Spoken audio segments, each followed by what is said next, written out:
I am speaking into the microphone and you can't hear me through the microphone, but this is what we're using for the recording. We're very fortunate tonight that Hank is giving his free time to record today's presentation. We know that the topic discussed today is very important, and we know a lot of people couldn't make it up to San Francisco. So this is going to be live on the MIT CNC website later on. So first of all, did all of you get a chance to come up and take a look at the complexity of the conversation prism? And I've been reminded by two of these ladies here, some of those companies are actually no longer around. So this kind of explains the dynamic of the topic that we're talking about today. And how many of you like to go to opera performance? 20%, 30% of you? Okay. All right. Did you know that you can now get in for free? You probably don't know that. So apparently the Palm Beach, Florida Opera, it's now offering a seat. It's called the tweaked seat. And what you do is you promise that you sit there as you're reading the American, English subtitle, and you tweet about the performance. And to get that tweet seat, you actually get to see behind the scene the rehearsal, the dress rehearsal, and a bunch of other really cool events that's only very expensive tickets get to go see. Now, so I want to pause a moment and think. Opera is an industry that started in the 16th century, and yet they're using social media strategy. What industry out there does not need a social media strategy? So with that, I want to introduce our panel of experts here. So we start out with Akash. He's the engineer manager for Twitter. He knows a lot about the technology behind social media strategy, right? He's also a co-founder of Bebo and High Five. So two of the companies that was up on there as well. Wendy, who is the CEO of Guest Satisfaction. She is one of the pioneer in the social CRM space. She also has been started serial entrepreneur and has also started a few other companies also around the customer satisfaction, customer service area. She's also a good friend and good mentor of mine. So thank you for coming. Christine is the director of Intel Capital. She is an investor as well as entrepreneur in a lot of startups. She's also advisor for the 500 startups. She knows about the community and the social media space very well. Jason Middleton here, he has 20 years of experience in the media space. And what I mean by media, TV, LA Times, NBC. He's currently leading the digital media for NBC in the Bay Area. So if there's anything more quick and need to make sure that you have the right message or crisis situation, that's the media industry. And last but not least, we got Melissa Barnes. She is currently the brand advocacy for Twitter. And she has been advising a lot of Fortune 500 companies on what is the right social media strategy, what is their, how do you build and manage communities, etc. She is the expert, and she's actually launched the social media strategy for a PR firm started in 2007 when it was infancy of what no one really know the term social media strategy. And we're very fortunate to have Taariq Lewis to be our moderator. He is the co-founder of Stanzr. He's also very much in the space of secret social groups. Okay, so without further ado, Taariq. All right. Thank you very much, Ivy. Okay, so welcome everybody. I'm supposed to talk into this, right, Ivy? Okay, great. All right, so welcome everybody. It's a pleasure to have you here. Thanks for joining us on our exciting panel. We're going to just jump in here, and the focus of this is unlocking social media strategies for your company. So the way I'm going to do it is I'm going to start off with some topics, and I'm hoping my panelists are going to be super lively and give us as much insight as they can share, so that the objective of this is at the end of this panel, you'll be able to take away action strategies and insights and put them into action. And so I'm going to start off with a little bit of a survey just to see what our audience looks like. How many people here are sort of would consider yourselves working in startups or early stage companies? All right, it's about half. And how many people would consider themselves working in enterprise, late stage, mature companies? Awesome, awesome. Okay, great. So I think we're a little bit weighted to the startup and the excitement there. So what we're going to do is, first of all, segue into talking about personal media strategies and the meaning of personal media. So I'm going to come to you, Melissa, and I'm going to start with you, but at any point in time, anybody else, you guys can jump in. I want a clean fight. I want everybody to rest easy, okay? No hitting below the belt. And what we're going to talk about to start is something called personal media strategy. We're hearing a lot of it. What are you doing for your personal brand? And I think if you're working in a startup or a early stage company, this is particularly important. Maybe, maybe not. I'm hoping maybe you guys could tell me when people say personal media, social media strategy, what does that mean today? Okay. So I think there's sort of two ways to look at it. Usually where your mind goes when you talk about your personal media strategy is to think about, what should I be doing? What should I be saying? What am I posting? The first thing I tell any brand or company I meet with is, what are you hearing first? What does the landscape look like? What insights are there for you? So there's first the listening side of it, and where are you going to listen? And there's value from a variety of platforms. I'm biased towards Twitter, certainly, but Facebook and other places where you can go and gather information and find things that might be interesting to you, find places where it's interesting for you to be. Then there's the proactive side, right? There's what you're putting out there. And the way you need to look at it is nothing is private anymore. Anyone can see anything. I think it's just erring on the side of caution. And so, what do you want to communicate to the world? That's, really what you have to look at. And certainly, depending on the industry in which you sit, that could be different things. If you look at what I post on Twitter, it's not very personal because I'd rather call my friends and tell them about something. But that's just because I'm very aware that people look at that. And so what I put there is more representative of what I want people who I don't know very well to see about me. So I think it's fairly simple in that regard. It's hard to put something that is meaningful or thought-provoking or that piece of it's certainly hard, but you do have to be aware of the fact that anyone can see it. One of the things that we actually have been talking about this lately inside Intel Capital, which is like, oh, very timely. So I'm at Christine on Twitter, which I'm surprised we don't have those at this event on all the tags. So I've got a very conscious strategy where, how do you think about what personas you have and what identities you have online? Because we've all got a bunch in the real world. Like how I act when I'm at a mom's group is very different from how I act, when someone's pitching me or I'm on a date with my husband, right? So you very naturally transition these personas when you're going out in meet space, but it's difficult to remember how to transition when you go online, as you were saying. How do you, what are you going to present to folks? And so, what I have been recommending to people as we've been going through this internally and trying to get more of our directors to engage in the community is, what are the objectives for your engagement online? And then once you know about that, what's the right way for you to get there? And just think about it proactively for like an hour, and then you don't have to think about it again for the next 5 years. But take that moment to think about it. And so, for example, talking just about myself as versus someone else, it's interesting. If you look at my Twitter, if you do a cloud of my Twitter content as versus a cloud of my blog content, my blog content is all very, very professional, and that's where I've got reference material. That's where people engage with me in a purely professional way. There's no mommy stuff. Well, there's some pictures of her because she's cute.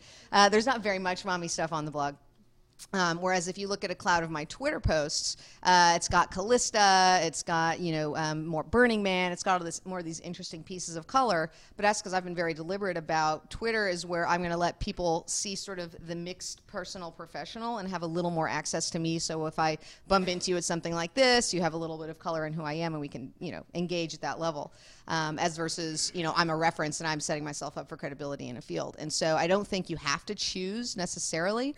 But if you're going to try to manage this professionally or in a very proactive way, you do have to think about that. And I've used my real name on both of those, which is another conscious choice that I think people need to think about: is, are you using your real name? Are you cloaking? Is it anonymous? Is it a pseudonym? It's one of those four. And be very deliberate about how you do that. And so for brands, I think it's a little bit different, but certainly for personal brand, that's how I think about it. Jason, you look like you were.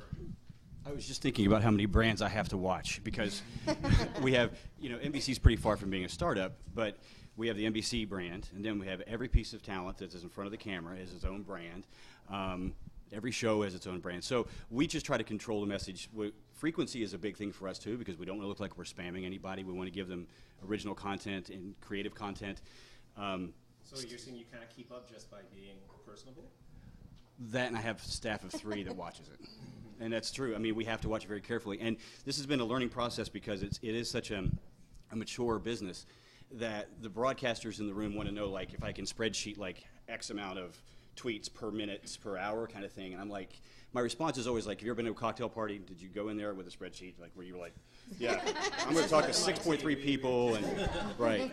So it is a little more fluid, but it's what Melissa said was great. And also, we have to keep, like I said, the frequency is a big thing for us, really, and we find that retweeting and sharing on Facebook what the talent does kind of helps us too. So if you have that kind of opportunity or a resource for that, you want to probably leverage in that direction as well. Wendy, Akash, anything about? Well, were you talking about your company or yourself when you're? Company. Okay. So I was just trying to switch gears a little bit, because personally, I agree, with Christine that, you are representing those things you have passion about. I mean, what else would you represent when you're positioning yourself? So I think those of us that have passions, and probably most people in the room do, then that's what you follow and that's what you interact with.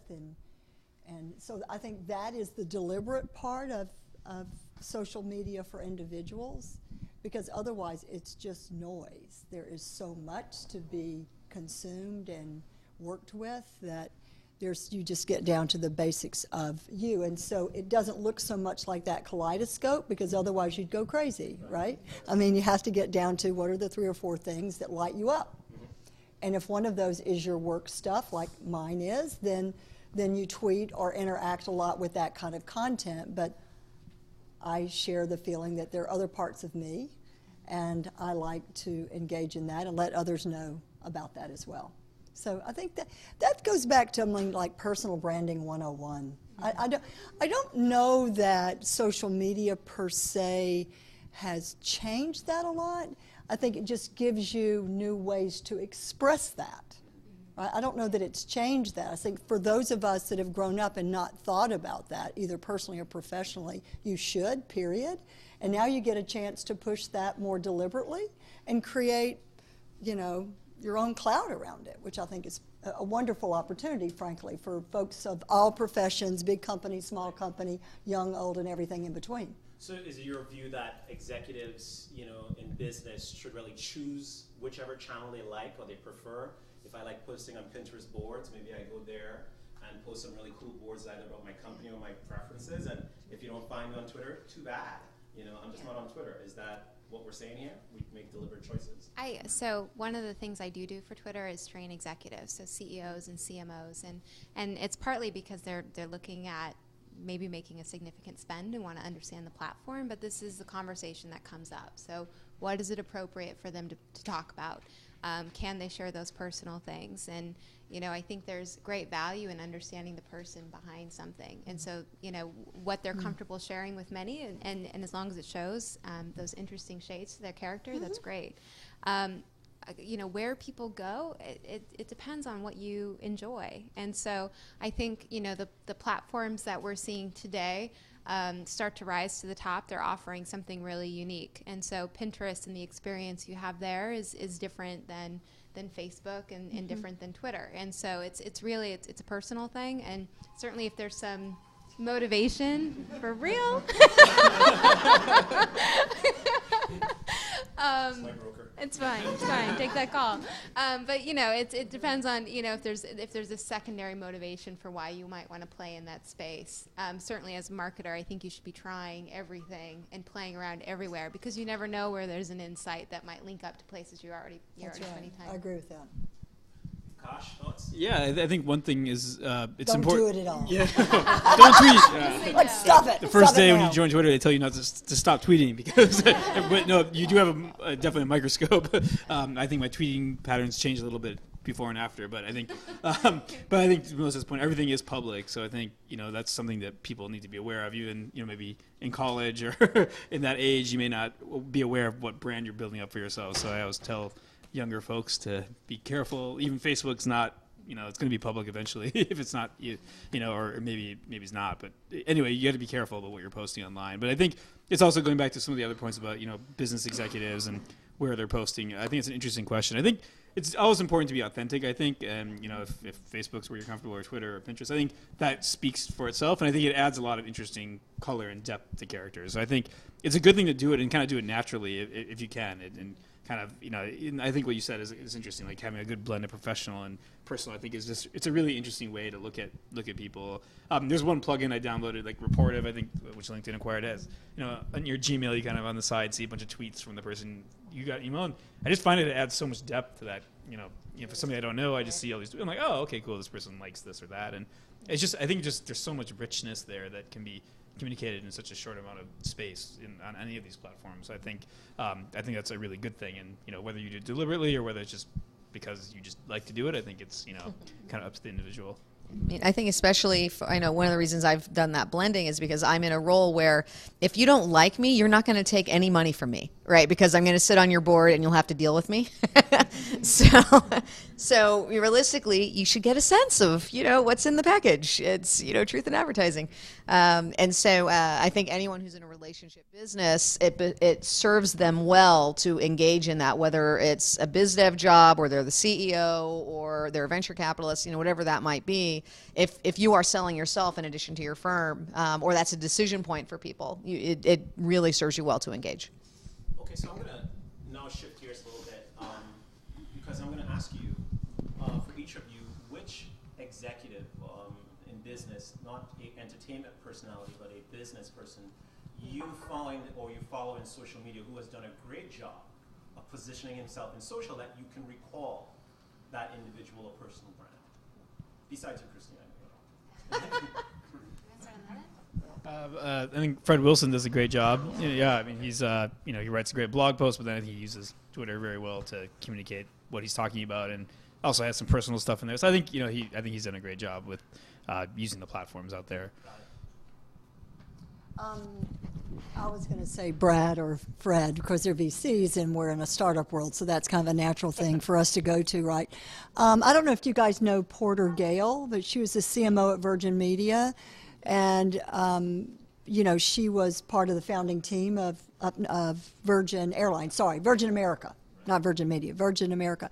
So I think she does an outstanding job, right? And she's writing a book now, and so I've been able to. I know her personally, but I enjoy the mix of her tweets and her posts. She too has a daughter and shares that, but she's a very serious person relative to social media, so I really respect what she's done with herself. And she was the CMO, right, of Virgin America, so she kind of had that responsibility early when the airline first set up here, so she would be one. But then if you follow a guy like Brian Solis, I mean, a piece of work that Ivy was showing, I mean, it's his job, right, and he does a really outstanding job, I think, of keeping the beat and bringing value and not just kind of doing retreads of the same stuff over and over. This is a little tangential, but I'm desperately trying to not do tech or VC. Is Cory Booker does a great job. So he's Politician that's really yeah, because he's he's a mayor, so he runs a city, and that's basically running a business. And so the way he engages with constituents is really impressive through that. I'm more of a consumer. I don't do a lot of the VC stuff, so I follow Jack Dorsey. I'm kind of a fanboy, so I like what comes out of that, and Elon Musk too. I love Elon. He's just a fascinating character, and sometimes he's a little raw on those feeds, and that's kind of fun too. So. Yeah, I'm the same where I'm looking for people that I'm going to learn from or who are going to provide a new perspective. I get sick of people retweeting the same headlines that I've already seen. So I want someone who's going to sort of make me look at something in a different way. Sarah Robb O'Hagan at Gatorade is great. She's passionate. You can tell what she's interested in. She, you also understand sort of the values that drive her business. Antonio Lucio, he's the CMO of Visa. He's a philosopher. He's a book lover. We've had conversations about books we've read, but he also talks about sort of where he's going and meetings he's having. Beth Comstock at GE and Padma Sri, also really good people. And I think, again, they're giving sort of depth to their jobs and sort of how they look at things in the industries in which they sit. And there's a person there that is admirable. Awesome. Yeah, thank you. All right, so we're going to switch now from personal and the individual to talking about community. I think Cisco today announced that they have a WebEx social media network platform, something or the other. Every major enterprise company has a social media something for their communities. What does community mean in social media and for the business? Can you draw us a map, help us gather our bearings? Wendy, you want to take this one? There you go. Should I say that I'm power Cisco's? No. Well, I mean, community's a little bit of a loaded word, right? If you think about it. I mean, it can be a gathering, it can be a virtual space, it can be a collection of conversations. So in terms of businesses of all size, though, I mean, from the very large to the next new startup that maybe someone in this room is dreaming up and will get funded, we hope, it is the right way to pull together your customers, your followers, and pull them together so those conversations can get connected and amplified to the degree that's required. So to me, it is the way relationships develop these days, right? Since so many of us are online and not enough of us get to come to these kind of face-to-face events because either we're exhausted doing checking our Twitter stream or doing whatever. So I think community is the common link, I think, of the new customer life cycle. It is the common link, and that's why all these big companies are trying to provide it for their customers because they want to be part of the ongoing life cycle, I think, right? That's how I feel about it. Okay, so yes and no. Uh-huh. I think, community can be the place where you sit and where your brand is, the people that are already captive and maybe they're all connecting together. Mm-hmm. Could also be a group that you're trying to go after, I think, but it's not always symmetrical, and it can be asymmetrical. And so you may, and you see this sometimes with crisis. So the whole Motrin Moms thing, you saw all these angry mothers and they were connecting around Motrin Moms, that hashtag, right? They were a community rallying around an issue. I was dealing with another client and we were trying to sense momentum in terms of there were a group of enraged consumers and we were trying to see if it was going to escalate. And they missed a step. They didn't create something to rally around. So there were all these disparate, spots of complaints and things like that happening on Facebook and on Twitter, but they weren't connecting. And so the fact that they hadn't established a community for us was an indicator that maybe this wouldn't take the momentum that we didn't, that would be concerning. And ultimately we stepped back and said, let's just wait and see. And they petered out. So it shows you the power of community, certainly, when people connect, but it's not always expected. I think you can create a community, but it's sort of, there's different ways to look at it. Does that make sense? Yeah, so I guess my question is, I'll grab this from you a little bit, is what you talked about. Sometimes we can like, I spend a lot of time on Reddit, and we say it's called a hive mind, right? Somebody has the UPS box being thrown, a few thousand people weigh in, God, UPS sucks, and then UPS steps in and says, that's not our guy, his socks are not brown. And everybody's like, whoa, okay, the hive mind was wrong. But, yeah, they were like, his socks weren't brown. So I guess the question is, to you both, Wendy and Melissa, can we harness the hive mind as companies, or do we just step back and say, just wait for it to blow off because those guys are crazy? I I think that's what's so exciting about it. You know? Yeah, most of them are. But no, I mean, that's, you think about marketing at the beginning, the golden rule of marketing was the concept of word of mouth. That is the most powerful sort of thing that can happen to somebody that you're going after. For somebody to recommend your brand, it's been proven that is going to be more valuable, more credible than anything else. So what is so provocative and interesting and exciting about social media is this is a way to power word of mouth in a way that hasn't been done before. And so that's what marketers are salivating over. And so whether you're having something negative and you leverage the community and use that as an opportunity for your brand, or you see a group of enthusiasts and there's an opportunity for you to power them even further so that more people see their excitement, that's what's great about it. Well, I think I agree with that. I think marketers at this stage, we just finished a pretty major piece of research, primary research, that would suggest that consumers, customers, so let's talk about them. So this is not individual. These are customers of a product or a service or a brand, any of those. It doesn't matter what it is. They, when they have an idea, a question, a problem that they want solved, they want to come together, and they don't want to have to be pulled into it, right? So they want to be naturally, discover each other. Right. And like a little pop-up tent, like a little pop-up circus tent, like, okay, now we're all together. So however that happens, with a product, with a hashtag, or however it happens, they like that, right? That collectiveness around something that's relevant to them, right? Goes back to our conversations about ourselves. It's relevant to them. And then, though, marketers are at the point where I think there is a big concern that those conversations have now been so diffused. They're in so many places, so many networks, that if I'm a marketer, my job is to bring them back home, right? Not just to sell to them, but to bring them to a place, and that place is the web asset, right? Their own corporate web asset. So I think there's a move afoot that's not get satisfaction led, mind you. It's led by consumers that they want rich and relevant content where they want it, at the point they need it, which is wherever they are, on a mobile device, wherever.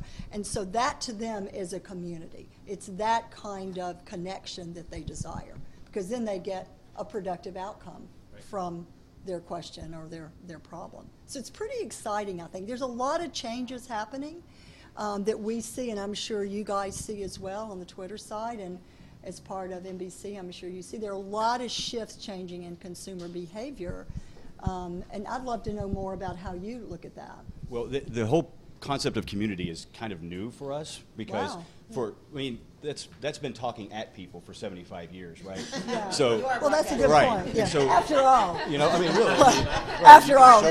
You showed up at 6 o'clock, and you showed up at 6 and you ate and you watched Cronkite, right? That's right. Right. But now, for us... And dare you say anything back. Right, yeah. They weren't listening anyway. Yeah, exactly. But now we have to listen, or we're losing audience. And so my goal right now is just to culturally kind of change some mindsets, right? Yeah. It's mostly about being transparent. It's okay to admit you made a mistake. Just do it fast, okay? Yeah. Just do it fast, own it, move on, put it back out there, put the right stuff out there. Now, it dings your brand, sure, but you get it back if you just own it. That's really hard for some reason for some of these executives to kind of accept it. Right. It's really push-pull now with audience. It's not just this megaphone that we're so used to having that made us so much money. Now we have to kind of figure out how we're going to do it and still make money, right?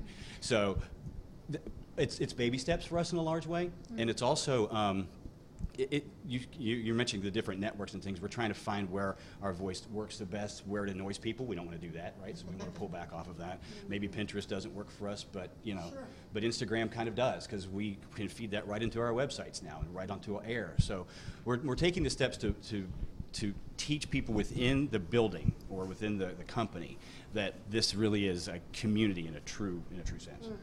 That's the challenge for us so far. I'm still getting the idea that it's still. Why is it that companies can't drive, like, again, the coordinated effort of? I mean, this morning on Reddit, somebody puts a picture of their mom and it's really bad to see, and they say, "I challenge you, make this picture whole." And 2 hours later, a few hundred people come together and they restore this picture and it looks beautiful, and then everybody feels good about themselves. Why is it that companies aren't being able to harness this sort of like fire start, go out and do something, as opposed to you see a McDonald's hashtag and we start saying how bad things happen to us when we eat McDonald's or Taco Bell. What is the difference?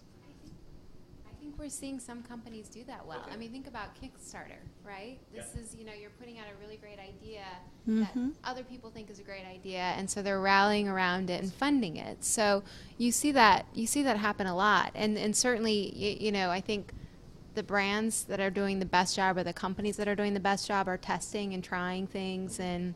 But any brands that you like, that you say, hey, this company's doing something good, you guys should look at that company? Yeah, I mean, I think American Express is a great example. Watching them work is fascinating. They are so smart. They think about the idea that they want to tell, and they play it out through all platforms based in a way, on a way that people use those platforms. So what's missing from the fan is, events and what happens on the street and what happens, on TV and newspaper, and those things are that 360-degree sort of like way of taking in messages isn't going away. And so I think brands that do that are onto something there. Yeah.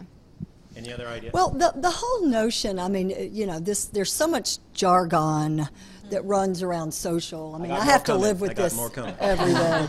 I mean, you just want to say, what does that word really mean? But transparency is one. I mean, it used to be a beautiful word. I remember when I first started at Get Satisfaction, I said, oh, transparent. We're all about authentic, transparent conversation. Yay! That sounds so sweet to me. I'm from the South. It's perfect, right? It just suits me. But I think even now, people, companies, they use that word, but they really want to control, right? The notion of a public conversation freaks most companies out. Let's just call it like it is. It freaks them out.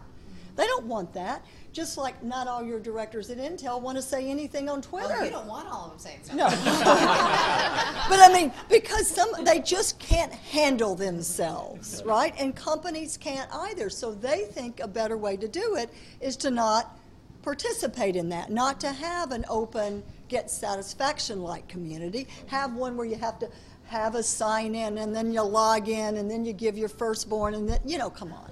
I mean, this is not the way to do it, right? So when I'm talking to big companies, and I talk to plenty of them, I'm saying, well, are you sure we should do that? I'm like, what are you thinking?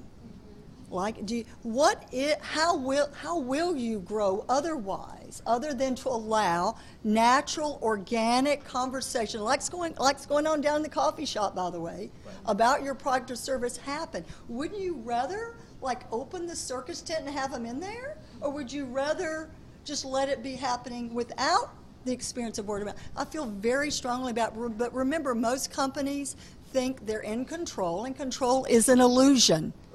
Right? But they think with compliance, there's also control of customers. And so I think we've got a lot to learn there. I feel it's breaking out, though. And we can thank Twitter, and we can thank Facebook and Get Satisfaction and many other companies who have really pioneered this space. Right? I mean, really, and this is not easy work. With $1 billion in capital or my amount, right? It's not easy work, right? So it's very important that we help each other and our own companies not lose this plot, because there's no other way to do it right now. Otherwise, you're just hiding your head in the sand, right? And sorry, I took it too soon. I thought you were winding down. No. So I think one of the challenges is, and this is something that I've certainly dealt with a number of companies, is it's very difficult to set your message free and to say, okay, here's the message. Okay, little message, go out, let other people share you, and you're going to get modified as you go along the way. And to do that well is incredibly challenging. It's deceptively hard to have a message that is so simple that you can set it free, and 10 people down the line in the game of phone, it's, the whisper in the ear, it's still a fairly consistent message. And so if you can do that well, I think you are much more comfortable doing, as you say, in engaging in this, conversation, because your message is going to be, relatively consistent. If you have a complex product, I think if you are not sophisticated or smart about how you can engage in these communities, you're screwed. Like you'll go out, you'll do your best, something gets misinterpreted, and then you've got someone ahead of you, ready to fire you because you created this debacle on Twitter. Right. Not that that's ever happened to anyone. Never. So. One caveat on all of this is that you have to get, and I think it's partly what Wendy was getting at, you have to get them comfortable with hearing negative things, that knowing that inevitably there's going to be someone out there who won't like what you said. And so helping them understand that, and yeah, you want to certainly set up mechanisms that are hopefully going to generate positive interactions. But if you talk to McDonald's, the problem with McDonald's wasn't that it failed on Twitter. Actually, the sentiment was it was skewed much more positive in terms of what they were doing. The problem was in how the PR story was shaped after the fact. And so you saw, some of the media saw this negative interaction. It is a hot topic when you talk about sustainability in the world's largest QSR company. But it actually was the fact that the PR department shaped it, or it got ahead of them before they could say, actually, no, it's been successful. So the people at McDonald's will continue to do those kinds of things because the positives outweighed the negatives, and that's okay. Right, and that's measured. And they understand that and are comfortable with it. Yeah. Akash, what we got?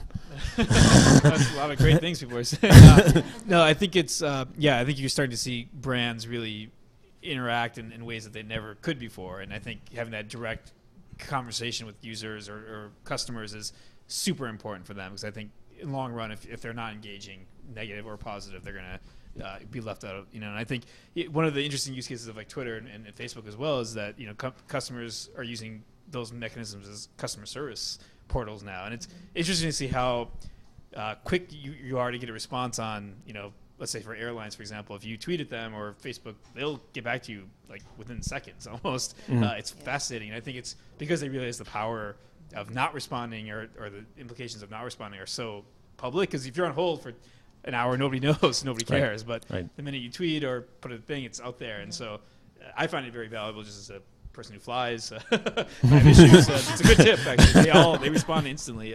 Blue ribbon executive offices, yeah. It's amazing, yeah. So anyway, I think it's good. Yeah, even before I joined Twitter, like that was one of the things I was tweeting at Delta or something. They were able to fix my ticket all through DM. It was amazing. I was like, wow, these guys are like on top of it. And meanwhile, I'm on hold the whole time and just hung up the phone. So I think it shows that these brands are definitely aware and either scared or embracing it. But either way, it's fine for the consumer, because if we get a rapid response, it's a win. Got it. All right. Well, thank you, everyone. All right. Next question here. I'm bringing in the jargon, social CRM.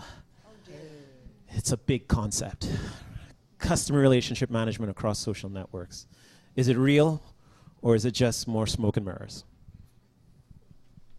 Go, Melissa. I know, I'm going to stop talking soon, I promise. No.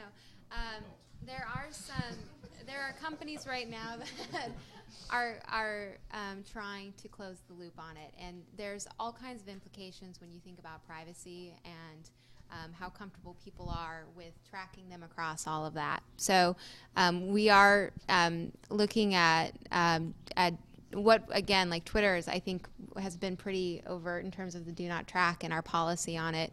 But companies can do things on their side where they're capturing people's emails and trying to put it against activities and things that they're doing in other networks. It's those people who have access to that kind of data and are putting things in place now, and they're not there perfectly yet. I think in 2 or 3 years we'll start to see more of that closed loop, but it is happening. It's just it's a really interesting concept, but the way of tracking data and how you do that and how you build that is complicated. And then we're dealing with the fan again, like some of these platforms might not be here in 2 years, and there may be a new one. And so how do you continue to stay ahead of the curve? I don't know that they'll ever have it perfectly solved, but it's very interesting to lots of people. So you're saying stay away? I mean, no, I not stay away, but I think if you can figure it out, the implications are great. It's the idea of Target sending out coupons to new mothers or new soon-to-be mothers, and sometimes getting it wrong and creeping out the girl's father, which is a story that actually happened. So it's just, that's the thing, is the privacy piece of it is a real challenge. And, again, Twitter, all public, so we don't have some of the issues that we see some of the other platforms have, but there's a creep factor there. Yeah. And so we have to be mindful of it. The company has to be mindful of it. I think that, and I'm again getting into sort of from an investor perspective, certainly there's a lot of interest in social marketing and social CRM and sort of the line that is very gray in between them. One of the things I think you can do well, and this is where I pimp out one of the companies I get to work with, a company called 500 Friends, which does social loyalty. And so this is, you make a purchase at Sephora, you're part of the Sephora club. As you engage with Sephora in different ways besides making purchases, you're tweeting, you're doing things on Facebook, you end up getting, accruing into your, loyalty account. You can use those points to buy things at other folks that are in the network. So, my points are actually good for something. So I think you can do something like that, which is very explicitly opt-in. Like you join a loyalty program, and you join it because you get something out of it, whether it's your airline miles or, the purchasing, because I want that great thing of lipstick. So I think that there are ways you can bring rewards and very specifically, let folks know that they're appreciated for you allowing to keep track of them and for their engagement. I think once you get outside of that, that is where you have to sort of cross, through that gray line and get to more of the marketing side. And if you look at what's going on in that market, that's been incredibly active for M&A lately. So for example, a company called Vtrue, which was recently acquired by Oracle. You've got Buddy Media, which was just acquired by Salesforce. Involver just acquired today. I mean, so you have all these companies, and I can tell you we look very closely at investing in most of these since we do, we're stage agnostic, so we've looked at a bunch of them. And all of them were just having great growth, just amazing growth. So they're very exciting companies, and the things that they needed was really how do you get into distribution, and that's what Salesforce and Oracle can do, right? So I do think there's still a lot of opportunity there. I think there's very strong demand for it. I know, now that I've been through this, I know what Intel pays for using Vtrue. We pay a lot. It's ridiculous how much we pay to Vtrue. And I know what we pay for all the ones that plug in the holes around Vtrue. So I do think that that's a growing market. I can certainly see folks doing it, and I think that as long as you're respectful and stay more on the marketing than the tracking, I think that, you're okay. Point of view. Well, there's no company in the world that hasn't made some investment inside their company to keep up with customer records. So, CRM is another jargony term. So again, be it a little ACT database or big sophisticated Siebel systems and everything in between, including those folks we love named Salesforce, that's a baseline asset. Just is, period, just is. And that asset applies to service, marketing, and also to sales, be it commerce, sales, or otherwise. So for those companies that participate in the social web with consumers to think that there won't be a need to bridge the different segments that have grown up in the social web to those very solid existing million-dollar systems and small ones too. It's just, trust me, this move is on, right? Now, we don't want to frighten the animals in the forest. These are natural birds in their habitat, right? They're doing what birds. They're doing. They're birds. They're little rabbits running around in Facebook and on Twitter. I mean, I don't want. Please do not put something in my face like that. Right? I will run to the next oasis. Mm-hmm. And I think that's the fear that marketers need to pay attention to. That if they try to push too much content and offers and coupons in the face of people in their natural habitat where they're having authentic conversations, not necessarily about your products or services, I think we're screwed, right? And so I think there's a real concern there. And I, having been around a long time in the CRM world, see that happening. I remember seeing Facebook for the first time saying to our founders of Get Satisfaction, I said, that looks like a CRM-y thing to me, because I come from that world. They go, no, it's not at all. I said, well, you know what? As soon as companies see all those people in there, guess what it's going to be? Right. And then what happened, right? Fan page, Vitru, Buddy Media, Involver. Come on, this is the game you understand, but we have to make sure that level of activity is done with the right intention, right? Otherwise, there will be no carryover. There will be no customer acquisition. There will be no rightful customer support. There will be nothing unless that path is kept very clear. Now, I hold a belief that community can help with that, as I would, right? Because that's a way for those conversations to come together and be naturally incubated instead of jerked and thrown an offer to. Okay. But, you know, that's to be worked out. But I think the concept is real relative to technology. I just want to make sure that the technology doesn't override the natural inclinations of human beings that are sharing photos of their children and music that they care about inside Facebook. I think that's the concern that marketers need to have. Now, I guess so. Let me go deeper. Does that make sense? It does make sense, but you know, given that a lot of companies here may not have, say, the budgets to buy Virtue type software or enterprise solutions that can tie back, you know, their sales record, customer service record back to social engagement. Right. Should we just, you know, as startups or early companies say, you know what, forget about it. You know, it's just too big a problem, too complex a mapping for, you know, for small companies, or is there a way to make this work? No, these technologies, it's not just the big guys. There are plenty. I mean, this lady looks at them all day long. There are plenty. There are plenty. There's 2,200. They all want money too. Yeah, and they're all down the street, right? So no, this is not a big company thing. I mean, we've talked about big companies being acquired, but there are many, many startups that can help solve this problem. And then there's all the, you know, open source code that can solve it too. So I don't think that's the issue. Mapping it completely and having it being perfect, that's probably too much of a stretch. But no, that's everyone's intention, right? Okay. Because otherwise you don't want to make the investment over here in Facebook and Twitter and not bring it home. But, I mean, it needs to come. It needs to find a resting place. But here's my problem. I mean, Akash is with Twitter. You know, Twitter, you have to pay to access their data to pull this. You know, Facebook's API is open. Some of the data you can get, you know, some of the data you can. I don't know how Pinterest is going, but it seems people are spending their time. Sell a bunch of ads first.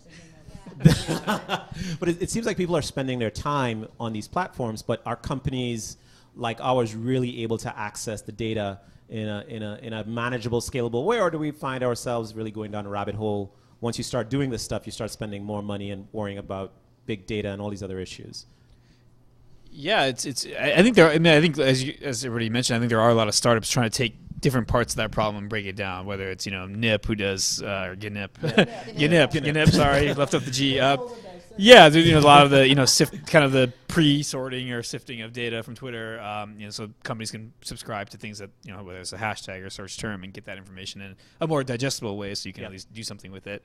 Otherwise, every company is reinventing the wheel of trying to like parse this all and make sense of it. So I think those kinds of companies are interesting from the raw perspective. But then there's the companies that, you know, are going to be built on top of that. Certainly, I'm sure there's some already, and some that will soon to be there, that will make more sense of it for people, depending on where your use case is. So I think we're going to see a lot of innovation there, and I think there's a lot more to be done, because there's so much happening, and how do you tie it all together and start to make more sense of it. So I'm really excited to see the next crop of companies, you know, come up and get some attention and do some things that really help marketers and brands do what they need to do.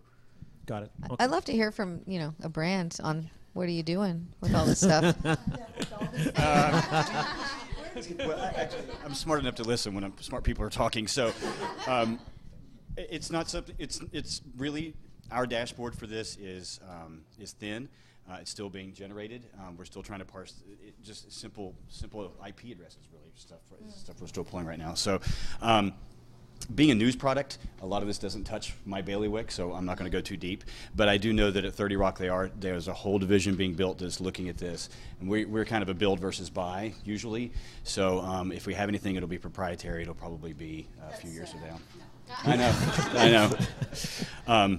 Yeah, but yeah, like I said, I mean, except for... You can buy it. I mean, we got all sorts of machines. Well, that's true, too. Gnip, I wrote that down. That's all. All right. Okay. Social media platforms, massive fragmentation. It goes on. Pinterest wasn't here a few years ago. Now it's big. Somebody today introduced me to Pathable, which is event-driven, private social networks on our own events. I'm like, wow, I didn't even know these companies existed. They seem to be surviving, which to me communicates they are attracting attention, engagement, participation. How do you rank where you should go as a business if there are just going to be more of these things coming around? I mean, I think, so when I was on the agency side before I got to Twitter, we were tracking all kinds of things. And, you know, again, you need to sort of play and see what works and what might be relevant for your business. And I remember Johnson & Johnson was a client, and they were going after young women 18 to 24. And it didn't make sense to do anything on the Today Show because they weren't watching it. But we were looking at, you know, MySpace, which was bigger than Facebook at the time. And this program wasn't going to launch for another 6 months, and we were looking at momentum and things that we could do as a brand. And Facebook seemed like it was going to provide more opportunity, even though MySpace had the bigger numbers. And so that was sort of the aha. You know, you look at Pinterest and some of the brands that are really succeeding on Pinterest, and the idea of recipes and sharing and, you know, home decor and things like that that are really visual and, you know. Lots of guy stuff. Yeah, absolutely. Well, there's, you know, I'm sure there are Pinterest boards out there that speak to, I don't know, hunting or I don't know. Not really. It's not really. I don't know. Clearly. Right the hunting. Cars. I'm sorry, I went to cars. Watch Cars. us. Sorry. Cars and watches. You follow what I'm saying, right? Okay. So I think you're, you know, when so you look at things like that, but then also I remember saying, okay, this isn't there yet. It's not there yet. It's not quite ready to take to P&G. And then all of a sudden there was sort of a moment where all the moms are on it, or, you know, something where the audience is there. The opportunity is there. It's something differentiated enough that we thought that there was value for the brand to be in that space. That's when they matter. Up until then, it's fun to sort of play around and test in. Right.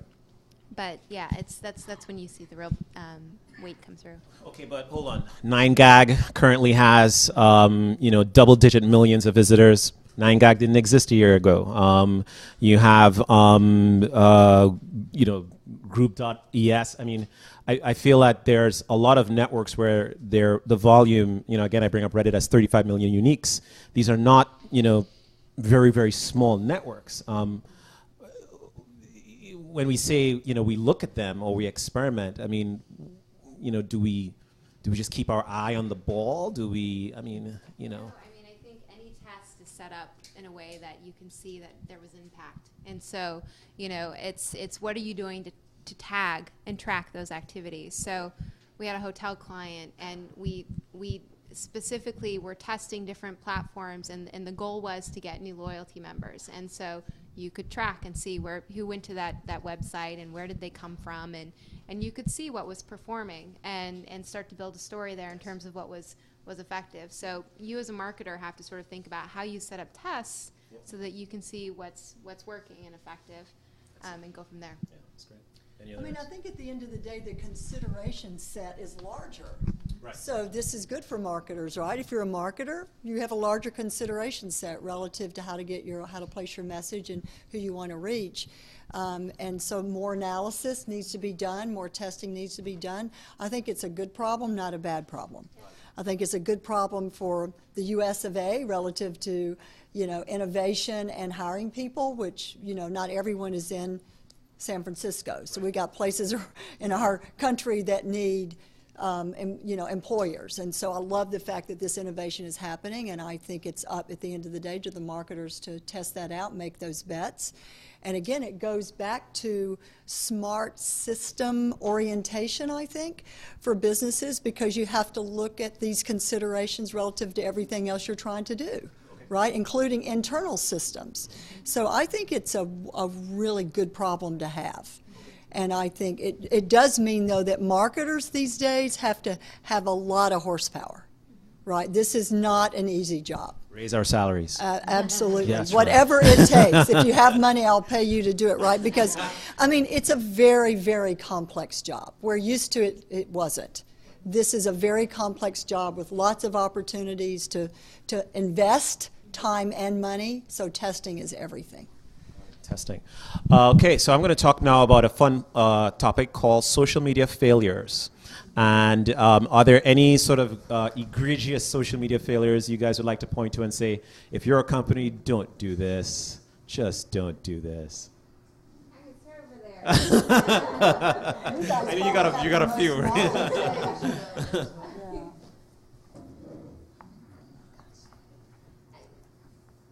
You know you want to.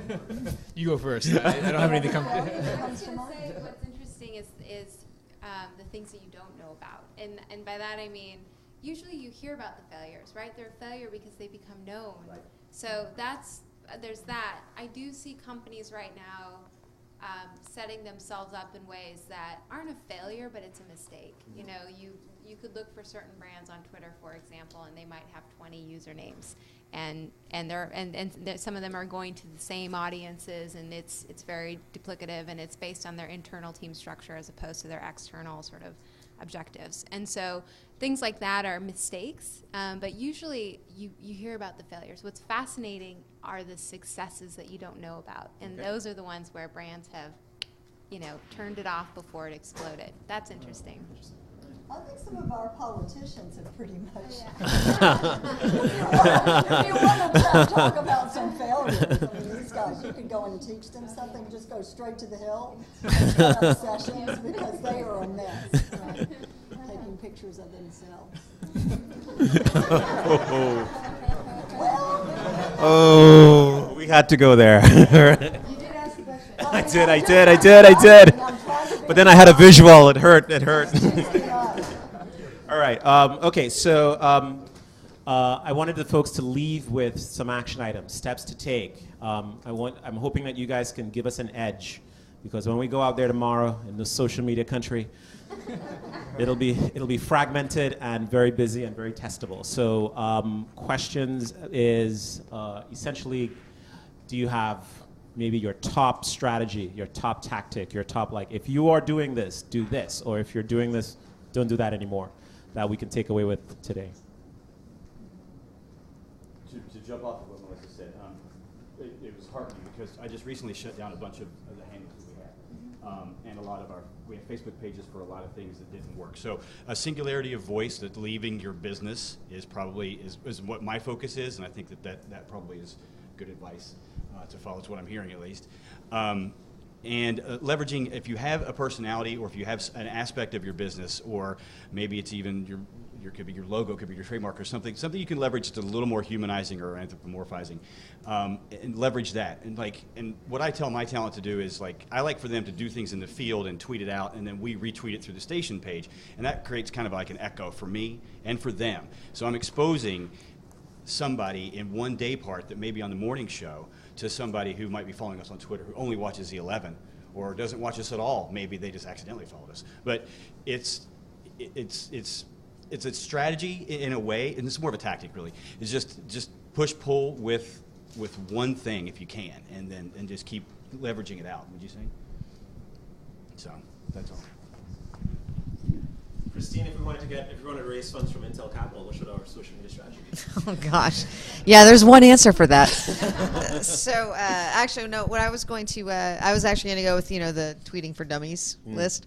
And so one of the things on my Tweeting for Dummies list is, don't be afraid to judiciously ask for retweets. And I think people, again, with the message and you set it free, just sometimes you put something you have to say out there and just, okay, I hope people retweet. Well, no, they're not just going to retweet, because that stream goes by very quickly, and if they don't happen to see it, maybe they would have, and they certainly would have if you had bothered to ask. But if you spend, 20 minutes figuring out the exact right, 120 characters because you want people to retweet with the @ and you need room for the handle. I need 13 characters, so I'm very aware of this. So go ahead and ask a few people. Send them direct message with the link to the tweet and say, hey, would you mind? I'm trying to hire. We're launching a new product. It'd be great. If you think it's interesting, I'd love if you would share it.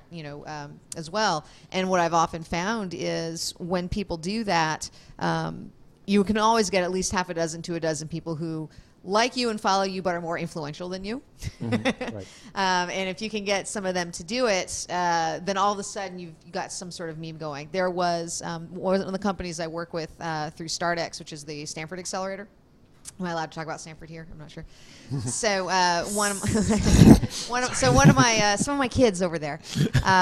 There's a team of women, and they have this product for basically it's toys to develop STEM learning for girls between 6 and 10. It's great. We got a company called Ruminate. They're on Kickstarter. Go get them.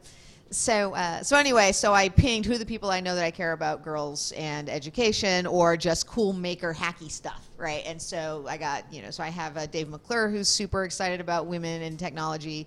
All of the people in the O'Reilly universe are very excited about both making and women in technology. So, it's a really easy shortlist. They all retweeted it, and these guys, blew past their 25K they asked for on the Kickstarter within 2 days. Most of that came through Twitter. If you looked at the traffic where it came from to Twitter, thank you. And they closed it off at 85K at the end of the 30 days, which is amazing. Right. Like these three, girls/women. I'm like, you haven't had babies yet, are you women? I'm not sure. Still in school. So anyway, so I think that's like again tweeting for dummies, but just made a real big impact. Right. Yeah, I would say following up on that, I think. Even like using something as simple as like @mentions to, I think people sometimes are scared because people are busy and they have a lot of things. But I think I've received some interesting, had some interesting conversations with people just reaching out via just the public stream. And I think it's a way to kind of interact with brands and people that you maybe wanted to talk to, and you'd be surprised how receptive people are, especially if you have something that's of value or something that actually has meaning. I think people want to engage, and I think this gives them an opportunity to do so. So I think don't be afraid to sort of reach out there and. Even people that may seem unapproachable, you'll see Jack Dorsey replying to tweets and interacting with people all the time. Everyone watches their @mention stream. Yeah, exactly.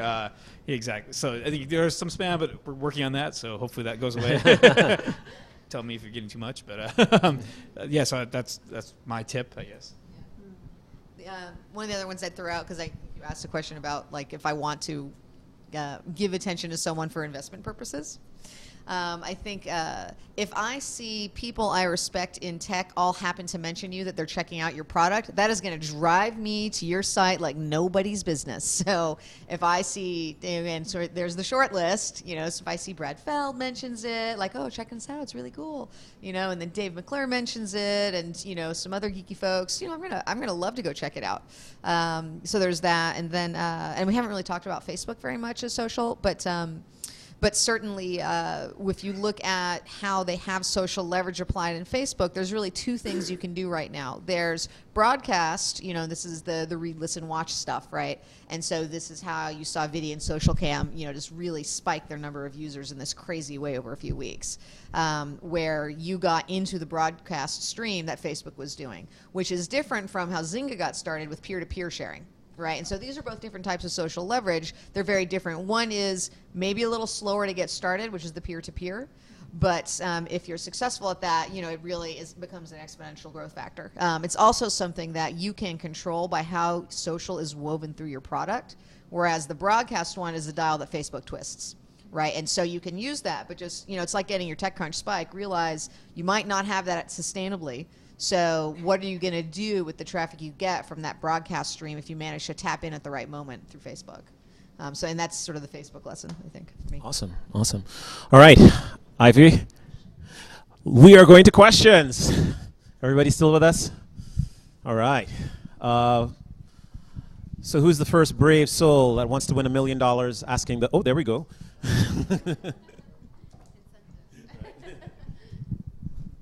Thank you very much. This was great conversation. And my question is, we all know the great value of having a social media strategy that can help our corporation to engage better customer, partner, and even employees. So how can social media can help my company, for example, to run better the business? For example, by simplifying business operations. So you're asking how can social media help you simplify business operations? Any particular? Yeah, for example, in a product development process where more than 50 people are involved, social media can reduce my email inbox, for example. Okay. Any thoughts, ideas on the business process communication internally to the org? How social media So can? was this this is internal across? Right. Well, I would use a collaboration platform, a community, so there's not one-to-one communication, that you're group thinking, again, you know, the crowd, the wisdom of the crowd, and those products and services are very easy to install and access. Again, it's not an Oracle, it's not a piece of Oracle software. You know, these are downloadable pieces. You can use Get Satisfaction that way. Oftentimes we are used that way. So it's just an internal collaboration space. You know, like used to, you would call it a wiki, and then, but there's no way to kind of get that juiced up and have people interacting properly. Again, that's what I would use. Very, very straightforward. Now, in terms of customers participating on the product development process, I mean, that's also very, very easy to do. You can have an always-on survey form running and having people giving feedback on processes like that too, right? That's an outside open community that you can use, right? Just put a tab on and off you go. These are web services, so they're very easy to install and use and get value from. It's pretty exciting. Sure. Can you compare and contrast any differences between a community of local, say PTA or Neighborhood Watch or town hall meetings that are augmented by social media versus distributed global networks? Different needs, different strengths, weaknesses. Any thoughts? So this is something we get asked about a lot. You think about companies that have a real reason to go to a very specific local audience. They may be doing things in the community. They may have special items that are only available to that community, but they also, there may be a global brand. So, you know, there's sort of two approaches. One is that you can create sort of specific handles or pages and things like that that are oriented to that community, or you can take a more global approach where you're identifying sort of consistent themes that you're seeing in different local markets, and then using targeting in different ways. So, you know, different platforms are creating different products to target specifically where you need to get that nuance. But there's a couple of different ways to do it. There is, I don't think, one right way. We're seeing lots of experimentation, but it's something that a lot of brands struggle with.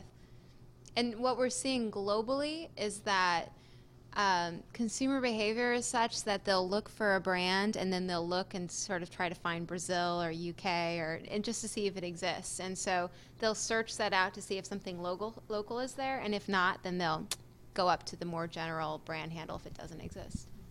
I think it also comes down to our participation in the community and, you know, who's curating and who's involved, and you know, there's certain ways to activate that, right? So you're not having to have an official person to look after the community, that can be, someone can be badged and incented that way to kind of help each other. And we're actually working with the city right now on some very interesting opportunities, the city of San Francisco. I'm excited about it, with Jay Nath, who runs the innovation office for the mayor. So that's pretty cool. But it's really about, first, once you get everyone together, then how do you keep that up, right? Because you don't have like an employee that does that. That's someone locally that, or local that would handle it. Question number 3. First, I just want to say thank you for a really engaging discussion. It's been really fun. And secondly, I wanted to ask about Yammer, which is something that we haven't talked about yet, but the use of social media sometimes just purely in the professional space, and having maybe one person or several employees who are dedicated to promoting the use of that kind of platform for not just communications, but also the sharing of documents, et cetera, et cetera. I have to be all about scale, so I don't really do It's Facebook, Google Plus, and Twitter. I mean, well, Yammer's an internal tool primarily, right? So what the question was, someone managing Yammer? Is that? Your thoughts around it? Yeah. Also, kind of where you see it going. We had that earlier discussion, or you all had that earlier discussion about having the personal versus the Yeah. public personas, and so the use of the social media tool, perhaps like Yammer, but for mostly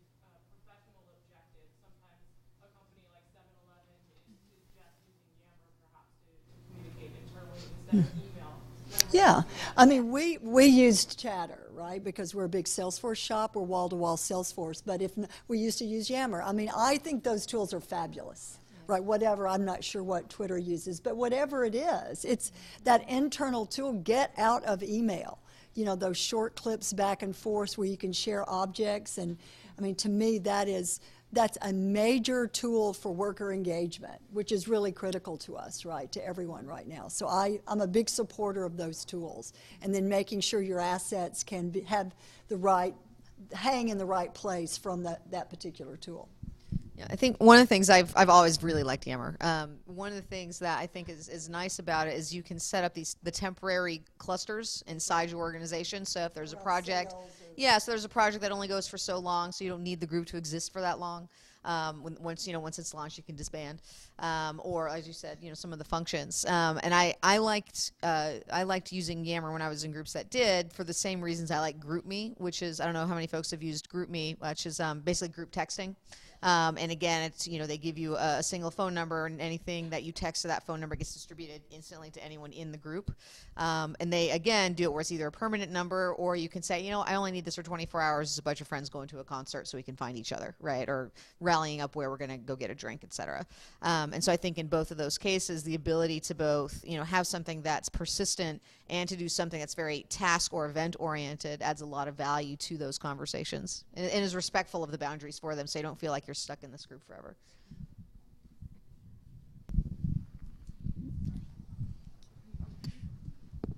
So my understanding of social media is pretty cursory.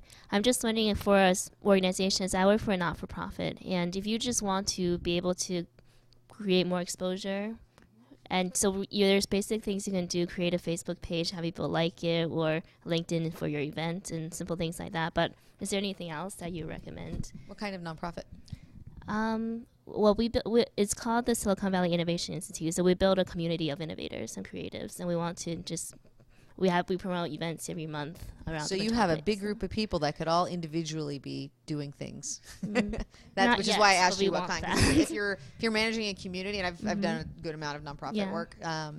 So one of the things that you can do with that, think of that group as your asset, right? So if you have a community of innovators, you should make that just part of the program, that with people engaging with your community, part of that engagement just from the get-go is engagement socially as well. And that's just, baked into everything that you guys do, every program, every conversation. You go ahead and expose part of that to the public, and that's going to do more probably for you. Can you expand what that means? Yeah, so sure. So for example, if you are sharing ideas or doing about your next event, I'm just making stuff up, right?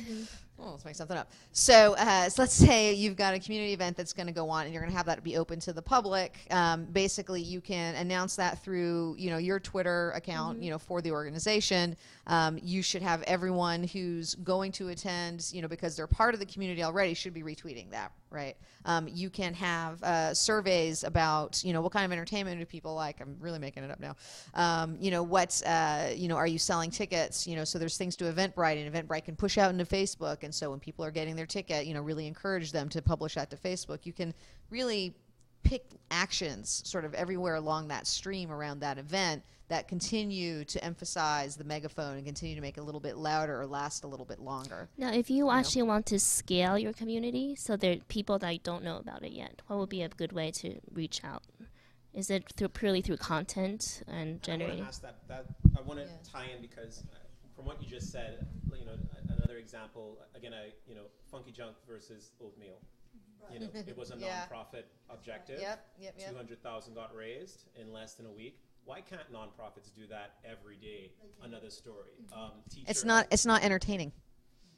Nonprofits or the story?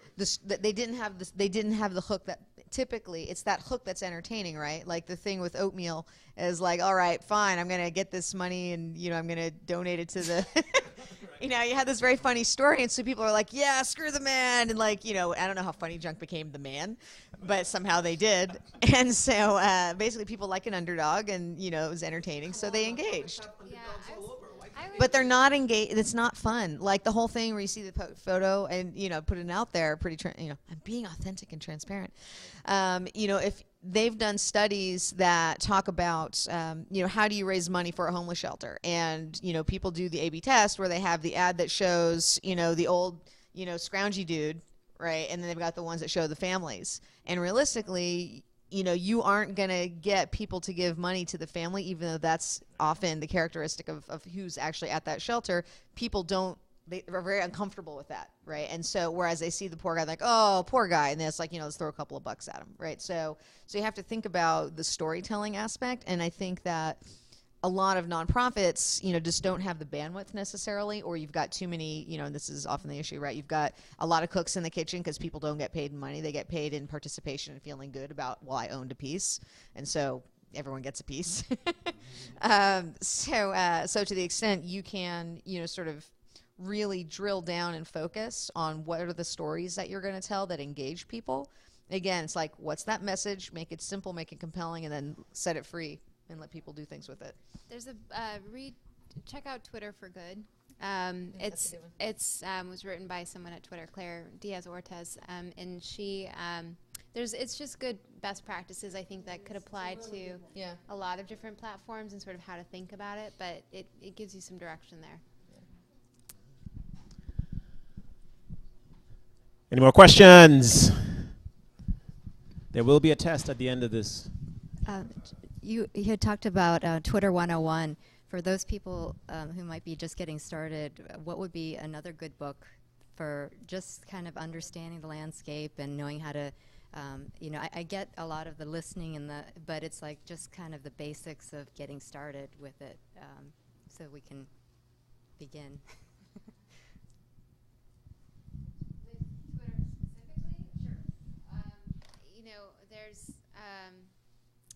I'm sorry. There's on our website, I think it's business.twitter.com. There's a guide for small businesses. It's really simple. It actually, a lot of what is laid out there is actually applicable to brands. It's just we wrote it with the assumption that people might not necessarily have resources and times that in the time that you see these big marketers have. But I think there's a lot there that, again, is applicable to Facebook and other platforms in terms of how you plan for and think about content, what your profile looks like, sort of how to get started. So I would download that. It's a very simple guide. And I think you cannot underscore enough how much you learn just by going on as an individual and playing on the platform. Any platform, because you start to see insights that are working for you as a consumer. So I'm not a tech savvy person at all, and it actually is it helps me quite a bit in my job because I can approach it as a regular person on the street might and see and question the same sort of things that you would expect somebody in Omaha who hasn't had that much interaction with it and understand what we're talking about when we talk about code and things like that. So first try it yourself, and then second, that's for Twitter specifically, that's something to look at. Consume before you publish. Yes. Yeah. There you go. That's what I would say. Is be a consumer of a content. Follow a few people before you start publishing. Just then you get a better sense of the value that you're receiving, and then you'll pay that forward. And then the tools to pay it forward are really very simple, which is why it's taken off so much, right? Because you don't have to go to class to learn it. Awesome. We have one last question.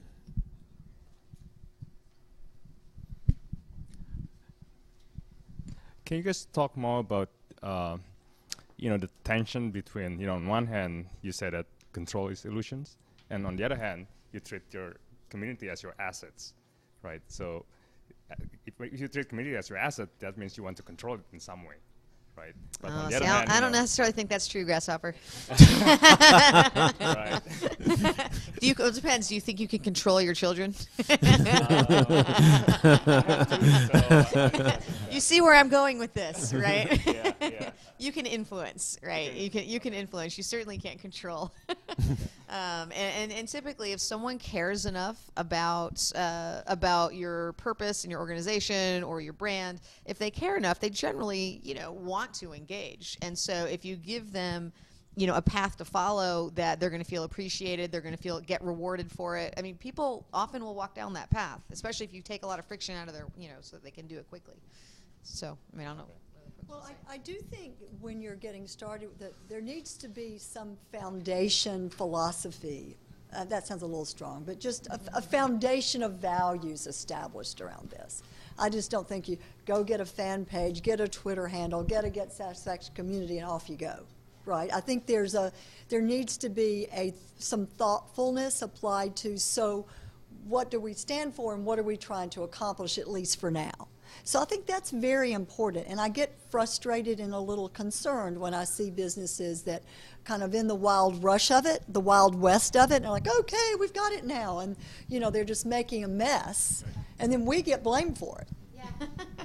Right, well, no, we get blamed for it. Well, like, your tool sucks. Well, no, it doesn't. Actually, no, you weren't, no, you can't say that, but you want to, right? You want to say, look, have a brain. Yeah. Start with what you're trying to accomplish, and then what are your values, and then let's talk, right? Because I don't want your money if you're just going to be frustrated because you don't think we're doing. I mean, the thing doesn't work on its own. Mm-hmm. It's your stuff in it, right? It's different than other software, right? It's got content in it that's user-generated, old-fashioned term. But I think that's where I would start looking at that tension. And I think if you can get some agreement there, alignment, with another jargony word, I think then you can make some progress. Otherwise, I think you're just flapping about, right? And life's too short. It is. Don't you think? Speaking of that. All right, Melissa, you have any thoughts to close? No, I mean, no. You like it, all right. All right.